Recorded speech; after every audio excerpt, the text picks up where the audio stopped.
ध्यान आपको दिलाना चाहता हूं। और मित्रों, मैं ध्यान यह दिलाना चाहता हूं कि यह झुंझुनू की धरती, एक बात तो निश्चित मान लीजिए कि कोई भी काम आप करते हैं सोच समझ के विचार करके करते हैं। और वो मैं इसलिए कहना चाहता हूं, आप इतने लंबे समय से चुनाव में हिस्सा ले रहे हैं, अपनी भागीदारी भी निभा रहे हैं, लेकिन मैं इतना कहना चाहता हूं मेरे भाई और बहनों, आप इस देश और प्रदेश के मालिक को सोचना पड़ता है कि मुझे मेरे निर्णय लेने से पहले क्या करना होता है। मैं आपसे इतना ही कहना चाहता हूं कि आप कोई भी सामान लेने दुकान पर जाते हैं,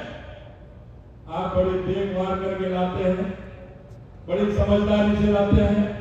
4 बार उसको देखते हैं। अरे हमारी माता बहनें भी अगर एक मटका लेने के लिए जाती है तो उसको 4 बार ठोक करके बजा करके देखती है, कहीं इसमें कोई सुराग तो नहीं है। अरे मैं आपसे वही कहना चाहता हूं मेरे भाई और बहनों, जब आप अपने देश और प्रदेश की सरकार बनाने जाते हैं, अपना एक ऐसा जनप्रतिनिधि चुनना चाहते हैं, किस पार्टी को चुनना चाहते हैं, ये आपको देखना चाहिए कि नहीं देखना चाहिए? अरे मेरे को बताओ, आपको देखना चाहिए कि नहीं देखना चाहिए? मैं आपसे यही कहना चाहता हूं। एक तरफ वो लोग खड़े हैं जो हमेशा जातिवाद की बात करते हैं, तुष्टीकरण की बात करते हैं, भ्रष्टाचार की बात करते हैं। अगर सही मायने में मैं कहना चाहूं तो अगर इस देश को सबसे ज्यादा बर्बाद किया है, सबसे ज्यादा अगर भ्रष्टाचार में ढकेला है तो इस कांग्रेस ने ढकेला है, कांग्रेस ने ढकेला है। अरे कांग्रेस भ्रष्टाचार की करती है, यह चुनाव आता है, यह जातिवाद धर्मवाद की बात करती है, यह तुष्टीकरण की बात करती है। मैं आपसे कहना चाहता हूं, आप बताइए, देश के यशस्वी प्रधानमंत्री नरेंद्र मोदी जी ने किसान सम्मान निधि देने का काम किया है, क्या उन्होंने कभी जाति और धर्म पूछा है क्या? मैं आपसे पूछना चाहता हूं, बताइए, क्या किसान सम्मान निधि जाति और धर्म के आधार पर मिलती है? मैं आप बताइए, जाति धर्म के आधार पर मिलती है? क्या खाद्य सुरक्षा जाति आधार पर मिलती है? या किसानों को बिजली के कनेक्शन मिलते हैं, क्या जाति के आधार पर मिलते हैं? मैं आपसे यही कहना चाहता हूं, देश के यशस्वी प्रधानमंत्री नरेंद्र मोदी जी कहते हैं कि हम देश की 140 करोड़ जनता के लिए काम करते हैं, और हम आपसे कहना चाहते हैं हम राजस्थान की 8 करोड़ जनता के लिए काम करते हैं, 8 करोड़ जनता के लिए। मेरे विधानसभा के अंदर था, मेरे विपक्ष के लोगों से कहा कि आप मैंने बजट दिया है, एक 200 विधानसभा में से कोई भी अगर ये कहते कि 200 विधानसभा में क्या आवश्यकता थी वो बजट नहीं दिया है, हम इसलिए काम नहीं करते हैं। कांग्रेस करती है कि जहां उनका विधायक होता है तो वहां पैसा देते हैं, बजट देते हैं, और दूसरे दल का होता है तो वहां पैसा नहीं देते। हमने विधानसभा के अंदर कहा, हमने किसी को भी भेदभाव नहीं किया, 200 विधानसभा में जो जनता ने चाहा और हमारे संकल्प पत्र में जो वादा किया वो बजट हमने 200 विधानसभा के अंदर दिया। मैं आपको यही कहना चाहता हूं, और मैं शेखावाटी वालों में आपसे तो और ज्यादा कहना चाहता हूं, और आपसे मैं इसलिए कहना चाहता हूं कि मैं बार-बार संकलन के नाते आपके क्षेत्र में आता था, चाहे वो सीकर हो, चूरू हो, झुंझुनू हो। मैंने देखा है अगर किसान सिर्फ एक फसल लेता है, पानी के लिए परेशान होता है, 50 साल के बाद अगर कहीं यमुना समझौते का MOU कराया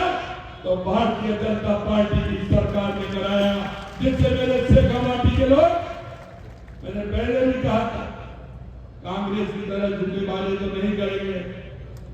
कि आलू से सोना पैदा करके दे दे आपको। आलू से सोना पैदा करके तो नहीं झूठ बोल सकते हम, लेकिन मैं एक बात कह सकता हूं कि अगर शेखावाटी की धरती को अगर पानी मिलता है तो मेरी ये धरती सोना उगलेगी, ये मुझे विश्वास है। और आपने देख लिया, हमने कहा हमारी योजना आगे बढ़ी, हरियाणा के चुनाव आ गए, लेकिन मैं कहना चाहता हूं मेरे भाई और बहनों, अगर आप अपनी बात रखना चाहते हो, अगर अपने विकास की बात करते हो, आने वाली पीढ़ी की अगर बात करते हो, तो आप सभी का अधिकार है, एक नागरिक होने के नाते, इस झुंझुनू जिले का नागरिक होने के नाते, शेखावाटी का नागरिक होने के नाते अपने अंदर झांकना, आगे वाली पीढ़ी को विश्वास नहीं दिलाना कि जिसको हमने एमओयू किया था, कांग्रेस ने, हरियाणा की कांग्रेस ने अपने घोषणा पत्र में क्या लिखा है कि अगर कांग्रेस की सरकार आती है तो हम राजस्थान और हरियाणा के बीच यमुना जमुना का जो समझौता हुआ है उसे हम रद्द कर देंगे। क्या वो मैं उस पानी को कोई हमारा कार्यकर्ता पी रहा था क्या? अगर करनी थी तो हमसे करनी थी, लेकिन शेखावाटी के लोगों से, कांग्रेस के लोगों की क्या था कि वो शेखावाटी को पानी नहीं आना देना चाहते। ये किस मुंह से आपके सामने वोट मांगने के लिए आ रहे हैं? इसलिए मैं कहना चाहता हूं मेरे भाइयों बहनों, क्योंकि जो आप काम करते हैं वो आपका काम नहीं है,